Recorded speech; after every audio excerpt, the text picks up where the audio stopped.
This is a Wave breaking news alert. There's definitely plane parked over here.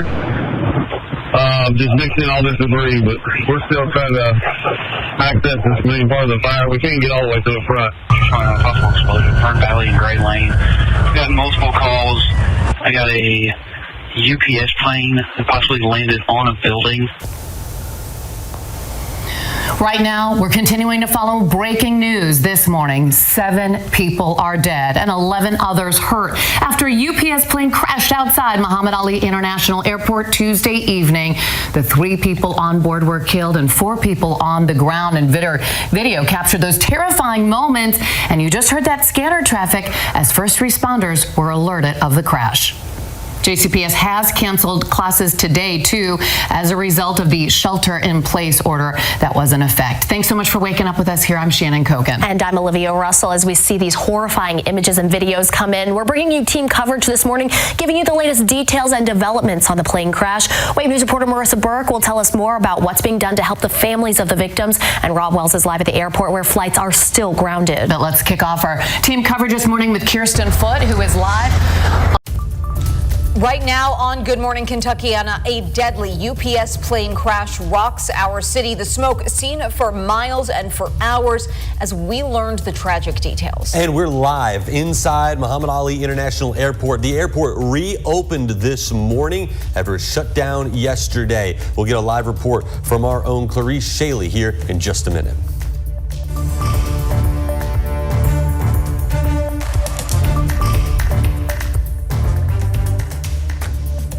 I know how I felt when I first heard this news, when I first saw some of the images, and I know that everyone in Louisville felt that exact same gut punch, that drop of their heart in their stomach, that pain internally.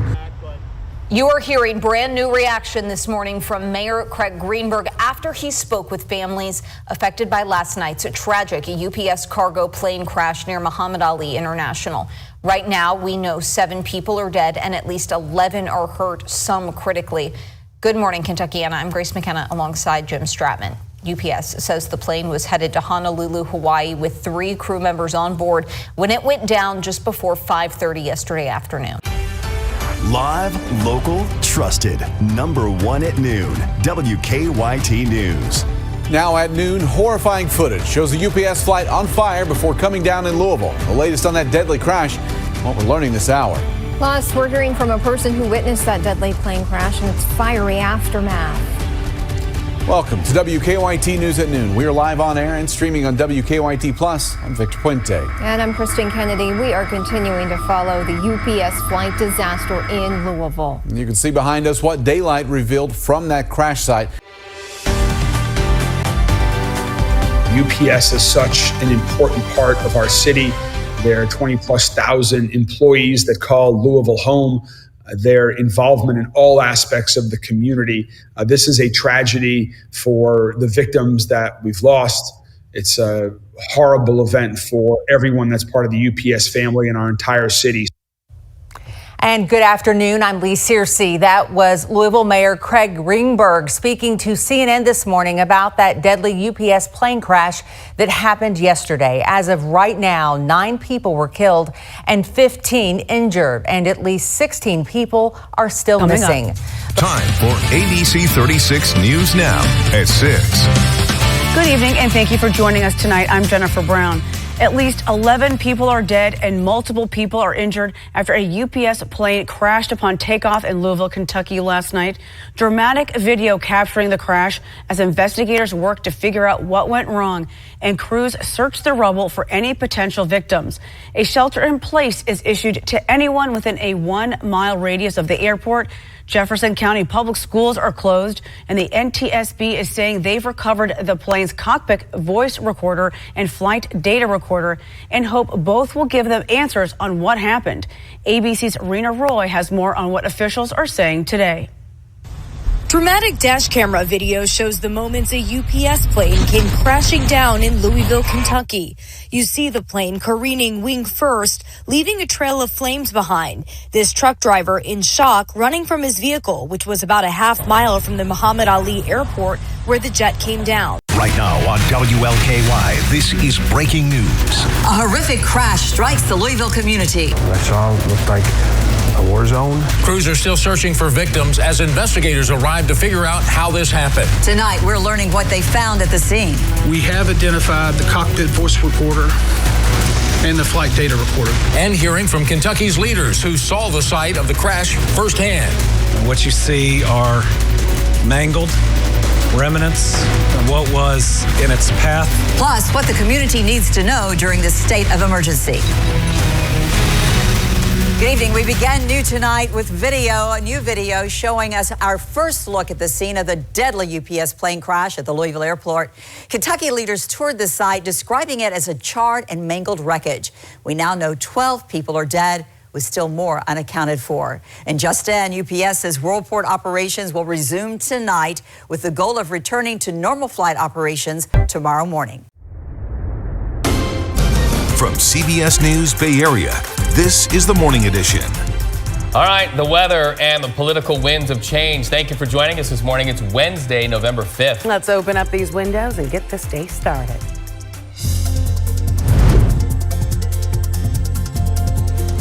A first alert weather day as we track rain and wind sweeping through the Bay Area, the pain points and the power outages as you head out the door.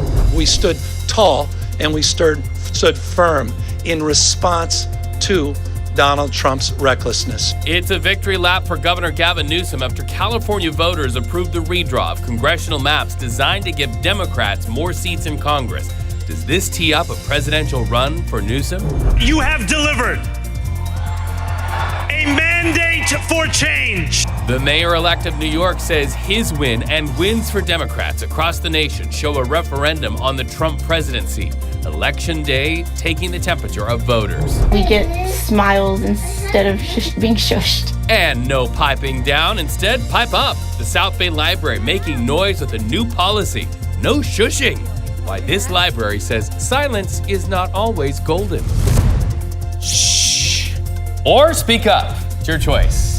We are speaking up. It's a First Alert Weather Morning. And WUSA 9 News at 4:30 starts now.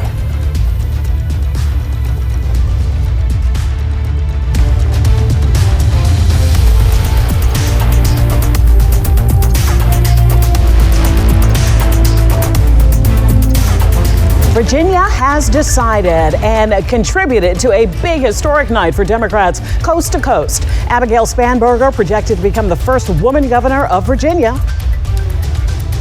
Adam said to our daughters, your mom's going to be the governor of Virginia.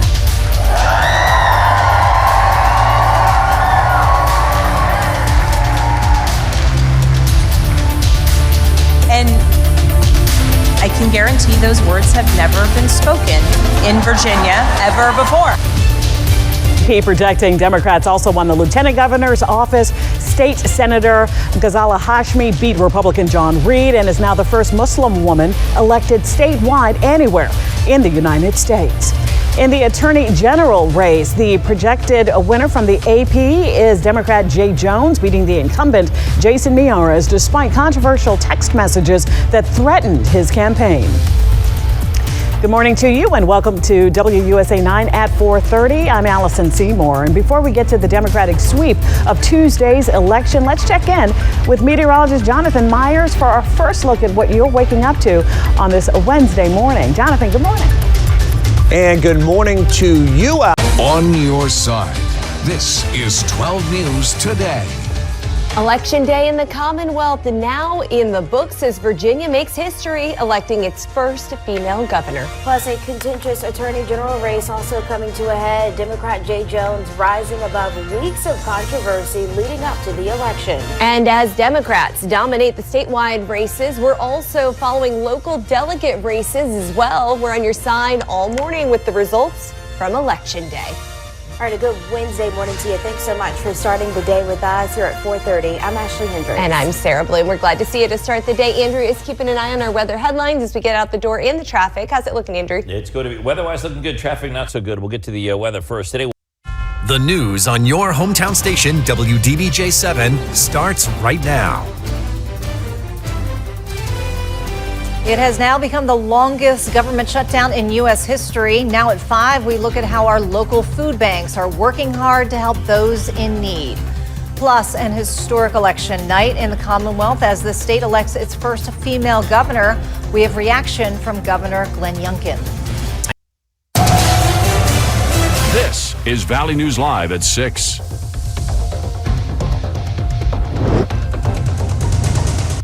Thanks for tuning in to Valley News Live at 6. Breaking news just in tonight out of Horace. A woman is dead from a gunshot wound, and we've just learned the identity of the man arrested. 21-year-old Derek Lobo is in the Cass County Jail. Valley News team's Courtney Lockie was on scene all morning. She joins us live tonight with what we know so far. Courtney. Stacey, the Cass County Sheriff's Office was called to Carlson's Place apartments around 8 this morning for what started as an unknown disturbance. Happening right now, a local baker's sweet dream turning sour after her cookie cart was stolen right from her front yard. How she now plans to bounce back and continue serving up kindness. And South Dakota Democrats face an uphill battle in a deeply red state, but some candidates are seeing a glimmer of hope. We'll hear from the candidates hoping to ride a wave of change next. A little cooler today than yesterday, but we were still above normal. We'll rise up tomorrow before a big cool down for the weekend. We'll tell you all about it coming up in just a few minutes. The news at 6 on KSFY starts right now. This is Dakota News Now, your first alert station. Good evening, everyone. I'm Kara Setzer. I'm Brian Allen. An act of theft leaving a pretty big impact on one Sioux Falls baker and her small business. As summer turns to fall, change is in the air. Here in Meridian, change can come fast, but you don't have to be caught off guard. First alert, a line of stronger storms is going to be moving in this week. At WTOK, we track every shift in the pattern, big or small, so when we know, you'll know. Prepare for change. Temperatures are dropping. Here's what you need to know. Plan your day clearly and easily with the News 11 First Alert Weather Team. Changes will happen, but with News 11 First Alert, you'll be ready.